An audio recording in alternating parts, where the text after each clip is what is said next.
सर्वांना जय श्रीराम। आज भारतीय जनता पार्टी सर्व उमेदवारांची यादी डिक्लेअर झालेली आहे। आपण बघितलं असेल, आमच्या महाराष्ट्र गजेशाने ती यादी पब्लिश पण केली। आज आम्हाला 15 दिवस झालं सर्वजण याच्यामध्ये ठेवलेत की तुम्हाला आज होईल, उद्या होईल, परवा होईल।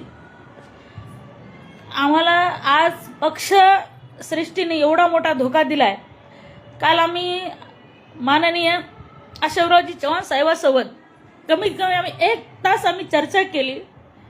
काल मी आत्मदहनाचा इशारा दिला होता की आम्हाला तिकीट जर नाही मिळालं तर आम्ही आत्मदहन करणार। आम्ही 8 ते 15 महिला होतो तिथं काल, आणि पक्षश्रेष्ठीनं आज आम्हाला न सांगता आमच्या झोपेत धोंडा घातला। कारण आज पैशाची जीत झाली आणि आमची हार झाली। ज्या वार्ड नंबर 10 मधून मी दावेदारी केली होती, त्या वार्ड नंबर 10 मध्ये महेंद्र देममुंडे नावाचा कार्यकर्त्याला दिलं आज तिकीट। ज्यांनी फडणवीस साहेबाला शिव्या दिल्या अशा लोकांना यांनी दावेदारी दिली। कारण पक्षश्रेष्ठींना सर्व माहीत असताना सुद्धा जर असं सगळं जर करत असेल तर हा आमच्यावर अन्याय आहे। आम्हाला एक नाही 4 जागून आम्हाला तिकीटची ऑफर होती, पण आम्ही कुठलंही केलं नाही। आम्ही असा विचार केला, संसार एका संघ करायचा आणि मार्केटमध्ये दुसरा नवरा घेऊन हिंडायचा का? एका घरामध्ये आम्ही प्रामाणिकपणे काम केलं। ज्यावेळेस आम्ही झेंडा हातात घेतला त्यावेळी आम्ही भांजेचा झेंडाच हातात घेतला आणि आत्ताही घेऊ भांजेचा झेंडाच हातात। पण ज्या चेला चपाट्याने जे आमचा घात केला, चव्हाण साहेबांनी आम्हाला शब्द दिला होता की तुमच्यावर अन्याय होणार नाही, पण आज आमच्यावर अन्याय झालाय। आज कुणी असो, मागासवर्गीय महिला आहेत। आज वार्ड नंबर 9 मध्ये माझं मतदान होतं। पुरुषाला जागा सुटल्यामुळे वार्ड नंबर 10 मध्ये दावेदारी केली, कारण माझा हातकर 10 मध्ये आहे आणि 9 मध्ये माझं मतदान आहे। 9 मध्ये नाही म्हणलं तर 400-500 मतदान आमच्या हक्काचं आहे।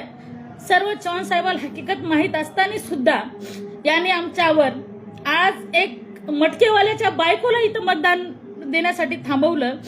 आज जे बसून स्वतः ती बाई एका जागेवर बसून मटका घेते, काय मटकाचे ती पैसे वसूल करते।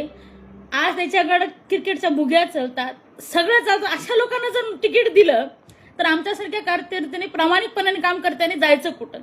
ना माझा नवरा आमदार आहे, ना माझा बाप आमदार आहे, ना कोणीच आमचा आमदार आहे काय? तर आम्ही आमचा स्ट्रगल करून आज 20 वर्षाचा हा संघर्ष आहे। आमच्यामध्ये आम्ही आमदार नसताना, नगरसेवक नसताना, कुठल्याही पदावर नसताना प्रत्येक ग्रामीण भागातल्या लोकांचं आम्ही काम करतो, प्रामाणिकपणे काम करतो। या सगळ्या गोष्टीचा आम्हाला पक्षश्रेष्ठींनी खूप मोठा एक आम्हाला हे दिलाय, तोफा दिलाय। आज घडीला आम्ही आज सर्वजणांना विनंती करतो की किती लोकांनी आज आम्हाला सांगायचं असतं की आज आम्हाला फक्त सगळ्यांनी थापून ठेवलं की ताई तुम्हाला दिलाच जाईल।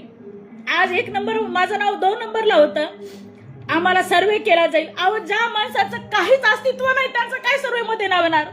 कशामध्ये काय येणार? आज आम्ही सर्व महिला, काल कमी 15 ते 20 महिला आम्ही काल चव्हाण साहेबांचं डेलिगेशन भेट घेतलं। तिथं त्यांना वाटलं आम्ही धिंगाणा कराल, त्या ठिकाणी आमच्यासाठी पोलीस बोलवले गेले। आम्ही प्रामाणिकपणे जिथं काम करतो। आज आम्हाला राष्ट्रवादीमधून तिकीट होतं, शिवसेनेमधून, पण आम्ही कुठेही घर सोडून गेलो नाही।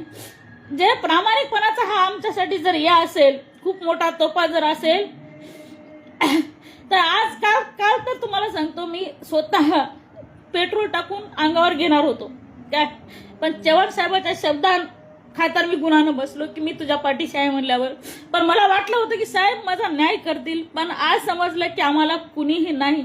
कितीही तुम्ही काम करा, आज सांगतो जेव्हा सत्ता नव्हती तेव्हापासून आम्ही 15 वर्ष झालं आम्ही कंटिन्यू काम करतो पक्षामध्ये।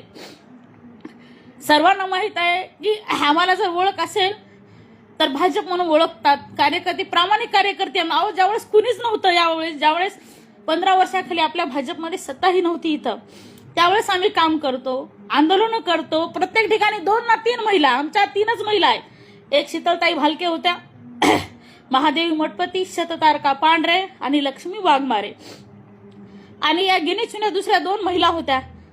त्याच महिला प्रामाणिकपणे काम करत होत्या। ते बी आमचे महानगराध्यक्ष संतोषराव हंबर्डे, माननीय प्रवीण भाऊ साले, हे दोनच व्यक्ती असे होते की जे प्रामाणिकपणे काम करत होते. आम्हाला वाटलं ते सुद्धा न्याय देतील, पण त्याचं कोणी चालू दिलं नाही. माहित नाही कोणता दबाव आला. आम्हाला वाटलं मग जातीसाठी लोक माती खातात, म्हटलं होतं आम्हाला संजू भाऊ माननीय बोपछडे साहेब आम्हाला न्याय देतील, पण आम्हाला कोणीही न्याय दिलेला नाही. लास्टपर्यंत आम्ही सांगितलं पैशासाठी जर होत असेल तर माझं जे बी काही जमा केलं असेल, माझ्या नवऱ्यानं, माझ्या सासऱ्याची पुण्याई असेल, माझी स्वतःची काही असेल, माझ्या नवऱ्याची असेल, मी सर्व तुमच्या दारामध्ये आणून ठेवतो, पण मला प्रामाणिकपणे तिकीट द्या. पण आम्हाला सगळ्यांना डावळून आज भारतीय जनता पार्टीनं आज वार्ड नंबर 10 मध्ये पक्की दावेदार होतो. आज शीट पण निवडून आली असती तिथून, पण मी घर सोडून दुसरीकडे गेलो नाही.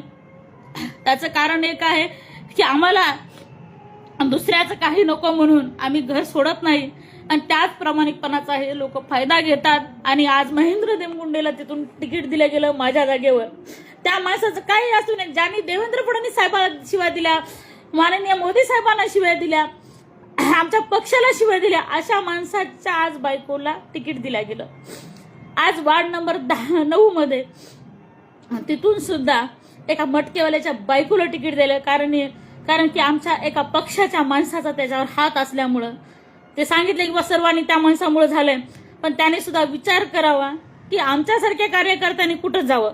काय आम्हाला कुणीच नाही का, आम्ही फक्त झेंडे घ्यायचे, कामं करायची, आंदोलनं करायची, सदस्य नोंदणी करायची. तुम्ही मोदी साहेबांचं म्हणजे जे बी काम असेल, राख्या गुळ्या करायच्या, अरे आम्ही बाहेर जाऊन कामं करायची, आणि या पक्षाच्या लोकांनी आमच्यावर अन्याय करायचा. कुठंतरी थांबलं पाहिजे.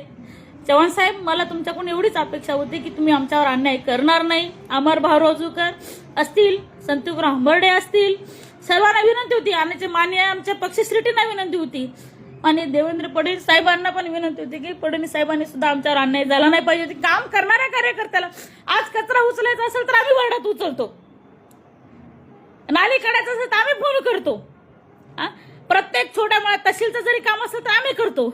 आणि याने तिकीट घ्यायची का? अहो, ज्या माणसांनी वार्डामध्ये येऊन कधी बघितलं सुद्धा नाही, आज 5 वर्षामध्ये तुम्ही वार्डात येऊन बघा परिस्थिती काय असेल. आज जर येणारे जर कार्यकर्ते असतील ते फक्त पैशाच्या जोरावर निवडून येतील, दुसरं काहीच त्यांचं अस्तित्व नाही. 5 वर्षामध्ये यांनी लोकांनी काय काम केलं. आज आम्ही बल्ब लावण्यापासून आज माझं काहीच नसताना 4 ते 5 रोड मी माझ्या वार्डामध्ये आणले, मी स्वतःच्या सोबळावर आणले. मी नगरसेवक नाही, कुठल्या पदावर नाही, माझा नवरा पदावर नाही ना माझा बाप पदावर नाही, तरी मी माझ्या स्वबळावर आणले. माझा एक नवरा देवपुजारी माणूस आहे, माझा भाऊ सुद्धा शेतकरी आहे, तरी आम्ही आमच्या स्वबळावर एवढं गाजवतो. यांना काम करणाऱ्या महिला नको आहेत. जर आमच्यासारख्या कार्यकर्त्यावर जर अन्याय असा होत असेल तर आमच्या कुठल्याच गोष्टीचा विचार झाला नाही. आज पूर्ण महाराष्ट्राची परिस्थिती बघितली असते, पण इथली जरी परिस्थिती बघत असाल तरी आमच्यावर सगळ्या लोकांनी अन्याय केलाय. आम्ही घर सोडलेलं नाही, कुठे गेलेलो नाही आणि जाणारही नाही. आम्ही पक्षाच्या विरोधात कामही करणार नाही, पण या सर्व लोकांनी आमच्या विरोधात जाऊन आमच्या डोक्यावर वारंवार सांगितलं. आज प्रामाणिक काम करणारे कार्यकर्ते भाजप सोडून गेले, ते का कॅपेबल नव्हते का? बक्षीचे पैसे नव्हते का त्यांच्याकडे निवडणुका लढवण्यासाठी? सगळ्यांकडे होते. आज आमचा वार्ड नंबर 9चा कार्यकर्ता सुनील भालेराव आज 1 महिना झालं सारखं प्रशासकीला सांगत होता, पण त्याला आज शिवसेनेमध्ये पक्ष प्रवेश करवला. मनोज जाधव ओबीसी मधून होता, तो आज याच्यामध्ये. अनेक कार्यकर्ते बाहेर, आज सोडी भैया आमच्या असतील, सोडी भैयाला सुद्धा भाजपमधून जावं लागलं. वरी काय झालं माहित नाही, पण तुम्ही दुसऱ्याला ऍडजस्ट करतात. आम्ही काय काम केलं नाही का? मग आमचं काम बघून आम्हाला द्यायचं अशी एवढी विनंती होती. पण आमच्यावर आज अन्याय झालेला आहे. पक्षश्रेष्ठीने वरी आम्ही एवढं लाईव्ह करण्याचं एकच कारण आहे, पक्षश्रेष्ठीने आमचा कुठेतरी विचार केला असता तर चांगलं झालं असतं आणि ही वेळ आली नसती. आज आमच्यावर काही कुठल्याच गोष्टीची बोलायची सुद्धा वेळ आली नसते. आज आम्ही सर्व महिला जेवढ्या कार्यकर्त्या सगळ्या आज स्टेशनमध्ये आहेत, ज्या प्रामाणिकपणे काम करणाऱ्या कार्यकर्त्या होत्या, रोड उतरून आंदोलन करून कुणाला भिडायची सुद्धा म्हणजे क्षमता होती, अशा एकाही महिलेला न्याय मिळालेला नाही काय. आणि पक्षश्रेष्ठीकडून आमच्याकडे कोणतीही हे झाले नाही. पक्षश्रेष्ठी आमची एकच विनंती की आमचा जो अन्याय झालेला आहे त्या गोष्टीचा सर्व विचार करण्यात यावा. एवढं सांगते. जय श्रीराम.